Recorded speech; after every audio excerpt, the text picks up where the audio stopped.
बड़ा, कुछ हल्का, कुछ गहरा, सीधा सवाल के सीधा जवाब। छुपल राज के खूनी पिटारा, जनता के अब इहे बनारा। रोजी रोटी के सवाल, विकास निर्माण, भ्रष्टाचार, अत्याचार, रूढ़िवादी और अंधविश्वास पर कड़ा प्रहार। हर क्षेत्र के व्यक्तित्व संगे के सीधा दंगल। कार्यक्रम आमने सामने।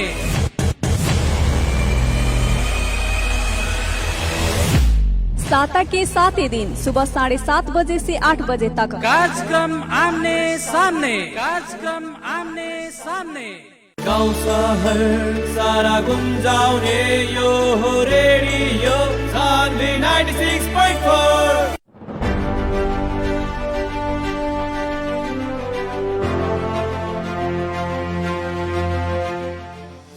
नमस्कार और प्रणाम संगतिया सारा श्रोता लोग के रेडियो सान्वी 96.4 मेगाहर्ट्ज के तरंग सुन के अभिन तक ले बैठ रहल हमनी के तमाम भोजपुरिया श्रोता बिंद में हम ई ठंडा के मौसम में गरम गरम नमस्कार प्रणाम और अभिवादन करे के चाहतनी कार्यक्रम में के और सीधा हम अपने लोग के लेके आगे बढ़े के चाहतनी। कार्यक्रम आमने सामने के दंगल में आज हम मनोज पटेल हाजिर हो गए बानी फिर से समसामयिक हमनी के जन सरकार संगे जुड़ाइल विषय वस्तु पर चर्चा परिचर्चा करे खातिर और हमनी शिक्षा, स्वास्थ्य, विकास, अधिकार, गरीबी, हर बात पर हर विषय वस्तु पर हमनी कार्यक्रम में आमने सामने में चर्चा परिचर्चा करते आ रहल बानी। और आज हमनी के साथ में जुड़ रहल बानी जनता समाजवादी पार्टी के पुराना पंक्ति के नेता सुरेंद्र प्रसाद कुर्मी जी और वहाँ एगो व्यवसायिक रूप से वकील भी बानी और जनता के सरोकार के विषय पर और जनता के हाल के समस्या और देश के हाल के राजनीतिक परिवेश के विषय में भी हम उनकरा संगे आज के बतकही में साक्षात्कार कार्यक्रम करे के प्रयास करें।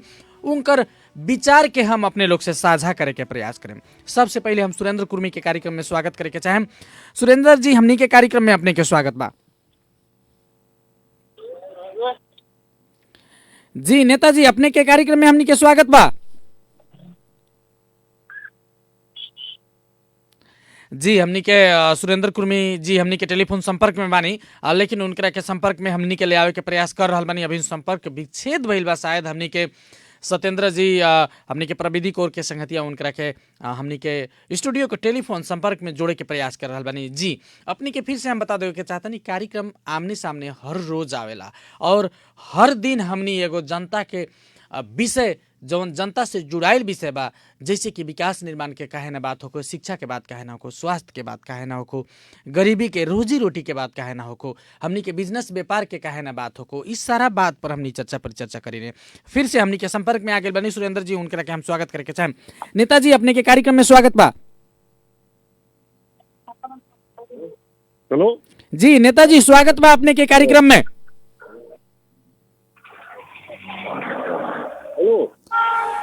जी जी, अपने के हमनी आवाज सुन रहल बानी, हमार आवाज अपने सुन रहल बानी। नेताजी, अपने के स्वागत बा कार्यक्रम आमने सामने में।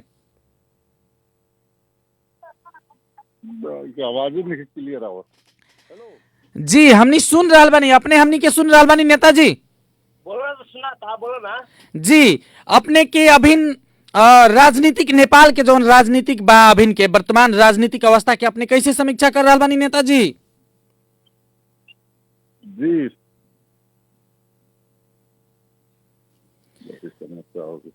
जी अपने हमनी के सुरेंद्र जी हमनी के बात अपने सुन रहल बानी?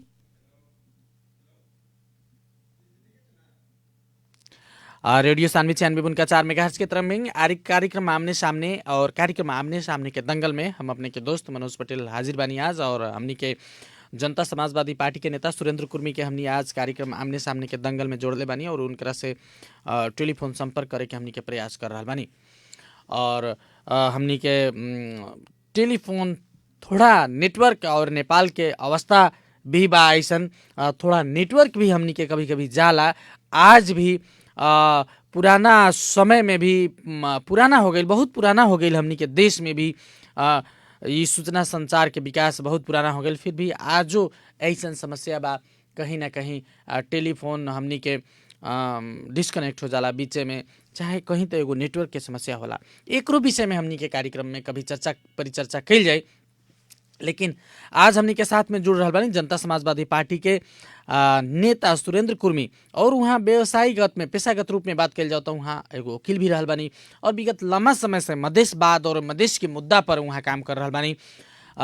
पहले राजपा पार्टी में भी रह के वहाँ काम कैनी और ई पार्टी एकीकरण संगे राजपा पार्टी एकीकरण संगे नया शक्ति पार्टी एकीकरण संगे जनता समाजवादी पार्टी जब भइल त जनता समाजवादी पार्टी के भी अग्र पंक्ति पर रहकर उनका के काम कर रहा बानी।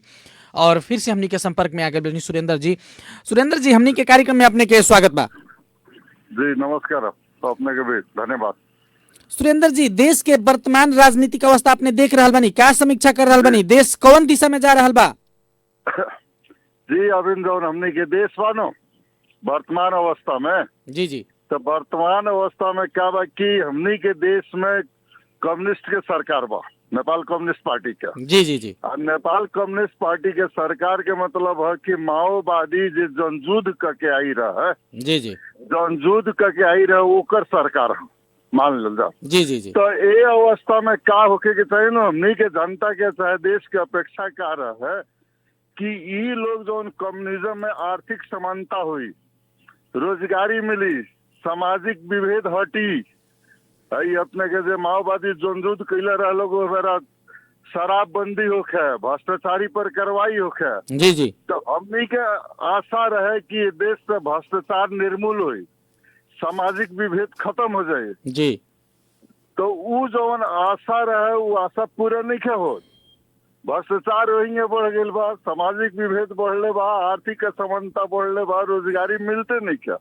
आ खास करके अभी वर्तमान अवस्था में क्या हो गई बा कि देश के जो काम करके जो संघीय शासन लागू भइल बा तो में सरकार के बहुत जोड़ तोड़ से काम करे के, लेकिन सरकार और दल आपस में ही द्वंद में जुड़ा गई बा। अच्छा दोनों के द्वंद के चलते देश अभी माने अन्योल के अवस्था में बा, कहल जाता और निर्णय के बंदी। जी और निर्णय के बंदी जैसा लौकता जी। तो कुर्मी जी, जब भी भ्रष्टाचार की भी बात होखेला, हमनी प्रदेश नंबर 2 में बानी और प्रदेश नंबर 2 में भी भ्रष्टाचार के सूचकांक देखल जाओ तो बहुत आगे बा और प्रदेश नंबर 2 में तो अपने के पार्टी के सरकार बा। जी सरकार बा हमारे पार्टी का। हमने क्या हो गया ना भ्रष्टाचार के संबंध में, जी स्थानीय निकाय और प्रदेश सरकार के ही बात कल जा दोनों के, जी जौन में हमर स्वयं हमर पार्टी के सरकार बा। तय में क्या होता कि जौन हमने के देश के सिस्टम बाटे नो, जी उस सिस्टम अनुसार एको गो आदमी केहू चाहे कर्मचारी होके, राजनीतिक कर्मी होके, व्यापारी होके, अगर वो भ्रष्टाचार नहीं करत तो ओकरा खाए के ना पहुंचे, जौन हमने के देश के अवस्था बा। जी भ्रष्टाचार ना करी तो इतना हमने वीरगंज चाहे कहूँ बिल्डिंग देखा था नहीं सब नो, जी केहू के अगर बिल्डिंग में जाके ओकर पूरा संपत्ति के लेवल जा ले तू टैक्स बुझेला बड़ी भ्रष्टाचार नहीं खेलू कैला तो एको को आदमी ना भेटाई, चाहे कर्मचारी होके, व्यापारी होके, नेता होके। तो हमने के सिस्टम ही ऐसा डेवलप हो गई बा देश के कि यहाँ से भ्रष्टाचार उड़ाते नहीं है। जबकि हमने जो मधेशवादी दल बनी था, मधेशवादी दल में एक में दूसरा किस्म से काम करे के चाहिए। तो हमने आंदोलनकारी है तो जी हमने बहुत दिन से लोग के सपना ही दिखाओ तो नहीं सन, दिखाओ तैल बनी सन कि हमनी के सरकार बनी तो हमने मधेश के विकास करम सन, मधेश के कायक क्लब करम सन, मधेश में रोजगारी दम सन, मधेश के भ्रष्टाचार खत्म करम सन। लेकिन वहाँ हमनियो कामयाब नहीं की सा। एक कारण जानते नहीं कथी हो जी कि जे मधेशवाद के जितना लोग सपना देखलक नु चाहे संघर्ष कैलक, जी वर्तमान अवस्था में सब लोग साइड हो गई बा। अभी न अपने निमन से देखे तो दल के तो हमरे सरकार बा, लेकिन जितना लोग मधेशवाद पर काम कैले रहे, मधेशवाद में काम करनिहार में 10% लोग नहीं था। तो वो कहाँ से बिगड़ गई कि जब टिकट देवे में पैसा के बात आ गई। एनी हाउ सुरेंद्र जी, एनी हाउ जीते के परल, एनी हाउ जीते के आधार पर टिकट वितरण, पैसा वाला लोग के टिकट वितरण भइल। तब मान ली जब एनी हाउ अपने जीते के प्रयास में जाए, मैं जीते लायक सरकार बनावे लायक अपने कुछो करे के तैयार रखे, तो अपने तो तस्कर के टिकट देनी, अपने व्यापारी के टिकट देनी, आप पैसा अपने खर्चा करवाई नहीं, लोग के करोड़ों रुपए खर्चा करवाई नहीं। जी जी तो मान ली हमनी के देहात में लोग कहला जब बही रोग के आम के ऐसा हुई, हमनी जानता चाहे नागरिक समाज बहिष्कार कहीं नहीं सन वैसन लोग के। जी जी ना ना हमने बहिष्कार ना कहीं नहीं सन, ना कहीं नहीं हमने ओकरा के संस्थागत कर देनी सन। हाँ, जे तू पैसा वाला बाड़ा तो तू अगाड़ी आओ, पैसा खर्चा कर जीत तू जा। अब प्रश्न उठाता जे करोड़ों में खर्चा करके जीत के जाता, तो वो भ्रष्टाचार ना करी तो कथी करी, ओकर सामने कथी के अपेक्षा करी सो। हमारा अपन व्यक्तिगत बात है। जी हाँ सुरेंद्र जी, बहुत बढ़िया आपने बात कहतनी। बात ये है, लेकिन ई चीज से मधेश के विकास, मधेश के जनता के विकास, एगो मधेसी किसान लोग के विकास संभव होके ना सकी। एकरा में कहीं ना कहीं अपने सीधा संकेत करे के चाहतनी कि हमनी के चुनावी खर्चा जौन बा ओकरा के भी भ्रष्टाचार न्यूनीकरण करे खातिर चुनावी खर्चा के भी कटौती करे के पड़ी, और पार्टी के भी वैसन निर्णय लेवे के पड़ी ताकि अगला दिन में ऐसन तस्कर, गुंडा, नाइके लोग और माफिया लोग आगे ना आ सके निर्वाचन में, राजनीति में। जी, हमने के कोशिश बा बुझे पार्टीगत कोशिश। जी जी पार्टीगत कोशिश बा कि आवे वाला दिन में जौन भ्रष्टाचार के चाहे मधेश के बात बाटे, तो एक आमूल परिवर्तन लायक जे माफिया लोग बानो, जी जी माफिया से राजनीति के मुक्त करे के पड़ी। जी जी जब तक ले माफिया रही राजनीति में, तब तक ले जनता के कुछ ना मिली।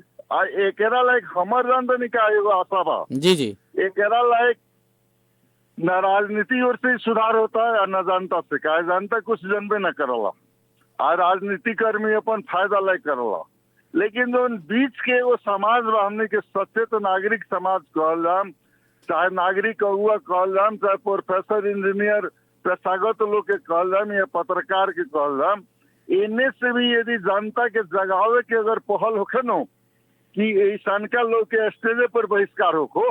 जी जी जब भ्रष्टाचारी बाटे, मान ली भ्रष्टाचारी बा, हमने जानता नहीं भ्रष्टाचारी हो, और आवत है स्टेज पर चढ़त है, हमने सब लोग दौड़ के जो के फूल माला ले जाके पहना देते सन, तो उससे तो ओकर हौसला बढ़ता। जी जी जी तो हमार बात बाटे जे हमने ऐसन कोशिश कल जाम कि ओकर हौसला प्रस्त होखो। ओइसन आदमी के हमने सामाजिक बहिष्कार कल जाम, सामाजिक बहिष्कार कर सकता इंसान जी एकदम। और निर्वाचन में जौन जनता दारू, मांस और रुपया पैसा में वोट जनता बेच देता, तब बिहान के उ नेता लोग से विकास के अपेक्षा जनता कैसे करे सकी सुरेंद्र जी? एमे भी जनता के भी सचेत भइल जरूरी बा। तो वह हम कहने की जनता तो का होला न बुर्बक होला, लेकिन हमने सचेत नागरिक लोग अगर जनता के ई सचेत करा दे हम सन, तब बिहान के दिन में जनता भी सचेत हो जाई। जी जी जी ना जी सचेत हो जाए। हमर चाहना का बनो, जैसा हमनी के लड़ाई रहा जे स्थानीय निकाय में, जी जी स्थानीय निकाय अधिकार संपन्न होखो, ठीक बा? जी जी तो हमनी तो सैद्धांतिक लड़ाई लड़नी से अधिकार संपन्न होखो। तो उ तो अधिकार अभी स्थानीय सरकार, अभी सुरेंद्र जी स्थानीय सरकार बहुत बरियार तो भइल, अपने लोग अपेक्षा कहनी कि सिंह दरबार के अधिकार स्थानीय सरकार में लेवल जाओ। अपने लोग एगो संघीयता के बड़का पक्षधर आदमी है सन अपने लोग, लेकिन स्थानीय सरकार में जो अभी भ्रष्टाचार हो रहा बा, कहीं ना कहीं पार्टी भी एकरा के अंकुश लगावे नहीं खे सकत। पार्टी अगर अंकुश लगा दी तो भ्रष्टाचार खत्म हो जाए। जी जी अभी ने एक और अवस्था यहाँ बा, वर्तमान अवस्था के हमने बात करते हैं सुनो। जी जी तो एगो अवस्था का हो गई बनो, जे निर्वाचित लोग बनो, जब इन स्थानीय में चाहे प्रदेश में चाहे कहीं, जी जी जी वो लोग अपना के पार्टी से ऊपर बुझ लबा। जी जी हाँ, वो लोग पार्टी के निर्देशन में चलत नहीं खेलो, चले के नहीं के चलत, पार्टी से वो अपने के ऊपर बुझ लबा। आज लोगों के बाटे न जानतो के, चाहे आमो आदमी एगो पार्टी के हम उदाहरण देते नहीं, एगो पार्टी के केंद्रीय सदस्य होके आ एक बार एगो पार्टी के मेयर होके, तो अगर कोई जाई तो मेयर के नमस्कार करिए, पार्टी केंद्रीय सदस्य जिला अध्यक्ष के नहीं के पूछो। जी जी तो उससे वो का हो गइल बा, जो तने मजबूत हो गइल बा। जी जी जी हमार बात बाटे मजबूत भइल बा, ठीक बा, ठीक बा। तारा के जनता वोट दलबा, तू जीतल बा, लेकिन तहारा के जितावल एक पार्टी जो अपन संघर्ष केले बा जमाना से, जी जी जी तो उस संघर्ष के प्रतिफल ओकर सिद्धांत लागू होके के पड़ल नु। जी जी जी जी जौन सोच से जितावल गइल बा उस सोच पे लागू होके के पड़ल। तो हमने एक दिन अभी हमने बात चला तो हमने भल पार्टी मिलल कर नु। जी जी जी हमने एक लेकिन दिन अपने बात कहनी है करते- सुरेंद्र जी कहीं ना कहीं एगो डिसिप्लिन के कहल जाओ, एगो संगठनिक डिसिप्लिन जौन होके के चाहिए। जैसे कि पार्टी के अपने पार्टी के भी स्थानीय सरकार में भी अगर परसा जिला में भी बात कल जाओ तो प्रमुख सहित 8 और उप प्रमुख सहित 11 गो स्थानीय तह में अपने के पार्टी के बात है। बरियार पकड़बा। 11 गो स्थानीय तह में परसा जिला में जनता समाजवादी पार्टी के नेता के पकड़बा सरकार बा। लेकिन डिसिप्लिन के मामला में कहल जाओ तो अपने लोग अपने खुद कहनी है कि हमनी कार्यवाही करे सके वाला अवस्था में नहीं कि अपने से ऊपर वो लोग हो गए बा। तो के तरह वैसन भ्रष्टाचारी लोग के बिहान पार्टी के केंद्रीय तह के नेता लोग चाहे जिला तह के अपने लोग जैसन अगुआ नेता लोग उ लोग के एगो अनुशासित बनावे के जौन भूमिका होके के चाहिए, चाहे गलती करे वाला के कार्यवाही करे के भूमिका होके के चाहिए। ए में भी पार्टी चुक रहल बा सुरेंद्र जी। ओकर का बा नु हम कहे जात रहनी जी जी अपनी बात चलाओ तनी सन लोग से बात होता जी पार्टी में जी जी कि पार्टी में बात होता कि ई लोग जौन गलती करता तो उससे बदनामी तो पार्टी के होता। जी जी जी गलती वो करता जी जे भ्रष्टाचारी करता चाहे गलत काम करता, लेकिन वो हमारा पार्टी के हुए तो ओकरा गलत काम के तो मूल्यांकन हमारे पार्टी के गलत होता। मूल्यांकन में तो हमने के खरा नहीं किसन जी होता। जी जी बिहान फेनू पार्टी के चुनाव में जाए के बाद सुरेंद्र जी। फिर ना और फिर चुनाव में जाएगा बाद तो हमने कथी का लोग काहे विश्वास करी हमने पर। जी जी हमने तो ओकर का होता ना हमने पार्टी में एगो माने नया बात शुरू कैला बने हम अपने लोग से बात करते नहीं कि ये लोग के बैठा के एक ढंग से निर्देशन देवल जाओ जी कि जी जौन अपेक्षा लायक हमने आंदोलन के रहनी सन वो अपेक्षा पूरा करे ना तो तारा पर कार्रवाई करम सन। ये बात केंद्र में भी हम रखला बने जी जी कि ये लोग के चाहे प्रदेश के चाहे स्थानीय तक के निर्वाचित लोग के अगर हमने कंट्रोल नहीं किसन करत तो बिहान के दिन में हमने के बहुत बुरा असर पड़ी हमने पर। और सुरेंद्र एकरा जी में आरोप इतना लाग रहल बा कि जनता समाजवादी पार्टी एगो संघीयता के बहुत बड़का पक्षधर पार्टी है, लेकिन स्थानीय सरकार के गतिविधि से संघीयता ही खतरा में पड़े वाला स्थिति अभी पैदा भइल बा। राजावादी लोग आगे आ रहल बा, राजावादी के आंदोलन में जनता शरीक हो रहल बा।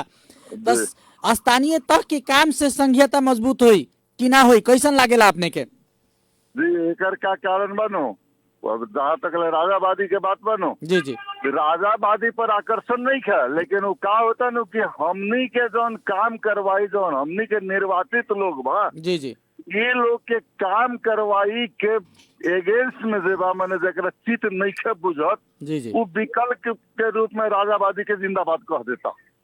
मैंने यानी कि हमनी के गलती ही उन्हें फायदा के थी बनता। जी जी जी हमनी के जौन गलती करता नहीं सनो जी, जी, इस जी। गलती पर लोग के जौन हमने से असंतुष्ट हो जाता एकरा बुझाता कि राजे विकल्प हो, लेकिन एकरा के लाइक राजा विकल्प तो हुए नहीं कर सकत, लेकिन ये असंतुष्टि बाटे जायज असंतुष्टि बा। अजान तनी दिक्कत एगो कहाँ बा सबसे बड़का बात जी, सबसे बड़का दिक्कत हम बताओ तनी अपने के हमने खाली सैद्धांतिक बात करे नहीं सा जी जी व्यवहारिक रूप में मान लीजिए कहीं भी गांव पालिका बा चाहे प्रदेश से सरकार बा हमारे सरकार बा चाहे वो हम स्वयं काहे ना होखी मान लो वहाँ भ्रष्टाचार होता काम अनियमितता होता हमने देखा था नहीं सा, लेकिन उजूर करे में हमने के लोग के क्षमता नहीं के होत। हमने के लोग के खाली आशा करते जो फलना आदमी जी कर दो। सुरेंद्र जी अपने सिस्टम के बात कहनी है, अगर उजूरी की भी बात कल जाओ तो देखल जाओ अख्तियार दुरुपयोग अनुसंधान में कितना उजूरी पड़ल बा, जिला प्रशासन कार्यालय में संपत्ति शुद्धिकरण अभी कार्यालय में सब में उजूरी तो बहुत पड़ल बा, लेकिन कार्रवाई नहीं के होत। कार्रवाइयों प्रक्रिया फितलो बा देश के अपने कहनी है कहीं ना कहीं सिस्टम में हमने के अपाहिज हो गई बा। अपाहिज बा सिस्टम अपाहिज बा कार्रवाई नहीं के होके सकत। तो ऐसे लोग भी सुरेंद्र जी वैसन लोग भी अगुआ लोग जे सचेत लोग बा कार्रवाई करे के चाहता चाहे सूचना मांगे के चाहता स्थानीय सरकार में आरटीआई के प्रयोग करे के चाहता जे लोग वो लोग भी कहता कि आखिर हमनी काथी करेम दुश्मनी हमनी काहे मोलेम कार्रवाई होकबे नहीं के जात कितना उजूरी कैल तो वैसे ही उजूरी एगो रद्दी के टोकरी में कागज फेटाइल बा। अख्तियार दुरुपयोग अनुसंधान आयोग के काम पर भी प्रश्न पटक पटक उठल बा, ओकर आयुक्ते लोग ही भ्रष्टाचार में लिप्त बा कह के समाचार आयल बा। तो इससे जनता किने जाए सुरेंद्र जी, जनता के अब विकल्प का होई, जनता का सोची? देखिए हम ओकर दूगो कार्य एती बा ओकर अख्तियार में हमने उजरी को तलबानी सन अख्तियार नहीं सुनती हम अपने ओकर भूत भोगी बानी। जी जी जी लेकिन एगो का होइत नो जो सचेत जनता हो जाइत नो जी जी तो मान ले हमारा दुआरी पर नाला बनता जी जी और वो नाला में 3 नंबर ईंटा डालल जाता तो हमने 5 आदमी तो ओकरा के रोक सकता नहीं सनो। जी जी हाँ हमने 5 आदमी खड़ा होके हमने उपभोक्ता है सन जी जी जी जैसे बहुत काम उपभोक्ता मार्फत होता कि ना जी एकदम होता। उपभोक्ते मार्फत काम होता है उपभोक्ते में भ्रष्टाचारी करता। सबसे दुर्भाग्य जेकरा उपभोग करे के बा जी जी ओकरो के काम दिया था उपभोग करे वाला ही आदमी भ्रष्टाचारी करता। देखिए कितना खतरनाक रोल बा। जैसे मान ली स्कूल बना था ठीक बा जी जी स्कूल उपभोक्ता समिति बना होता वो उपभोक्ता समिति में वो स्कूल में ओकरे बेटा पढ़े जा वाला बा जी जी वो अगर छत कमजोर बना देता तो बिहान वो छत गिरी तो ओकरे बेटा मरी कि ना। जी जी जी जी मरी तो ओकरे बेटा नो जे बनावता। लेकिन कितना हमने के माने कमजोर मानसिकता के आदमी बनी सन कि आर्थिक लाभ के चलते हमने अपन जीवनो बर्बाद करे पर तैयार बनी सन। ए में परिवर्तन आयल जरूरी बा सुरेंद्र जी। एगो हम अपने के प्रतिक्रिया ले हमनी के सामाजिक बात पर रूढ़िवादी और सामाजिक हमनी के पूरा पुरातन जोन सोच बा और जोन गलत परंपरा बा हमनी के सदियों से चलते आयल उ विषय में भी हम एगो प्रतिक्रिया ले हम अपने पेशागत हिसाब से अपने एगो वकील भाई बयानी। देश में एगो कानून भी बा कि दहेज ना लेवल जाओ दहेज ना देवल जाओ लेकिन दहेज लेवे वाला बड़का आदमी लोग दहेज देवे वाला बड़का लोग पढ़ल लिखल लोग बेसी दहेज लेवेला अनपढ़ लोग से बेसी शिक्षित लोग और जे देश के और समाज के जे प्रभुत्व लोग बा उहे लोग कहीं ना कहीं ई दहेज प्रथा के बढ़ावा दे रहा बा और भोजपुरिया समाज में एगो दहेज प्रथा बहुत बड़का अभिशाप के रूप में बन गई बा। एकरा के रोके खातिर अपने का कह सके चाहे अपने तो समय समय में ई विषय में बहुत प्रतिक्रिया भी देले बानी अभियान भी चलैले बानी। जी एकर तो हमने अभियान चलावता नहीं सर यहाँ का हो जाता नो झूठ लोग बोलाता। जी जी लोग दहेज ले लेता जी कहता जे बेटिया के जे तू कह देब नो जी तो जी हम बियाह ना करम। जी जी जी मैंने ये बड़का लोग के खेलबा जी बड़का लोग एगो और क्या करता अपने के जे बहुत बड़ा नेता बुझाता चाहे व्यापारी बुझाता चाहे प्रतिष्ठित बुझाता पढ़ल लिखल वो क्या कहता है कि ना दहेज ना ले लेकिन बियाह करें विश्वा होटल में। अब मान ली विश्वा होटल में बियाह करी तो 30 लाख लगी और ताकि बेटिया के अपना बेटी लाइक दवाई के पड़ता घर गहना सब देवी के परी सर सामान देवी के परी तो दहेज से भारी पड़ जाता।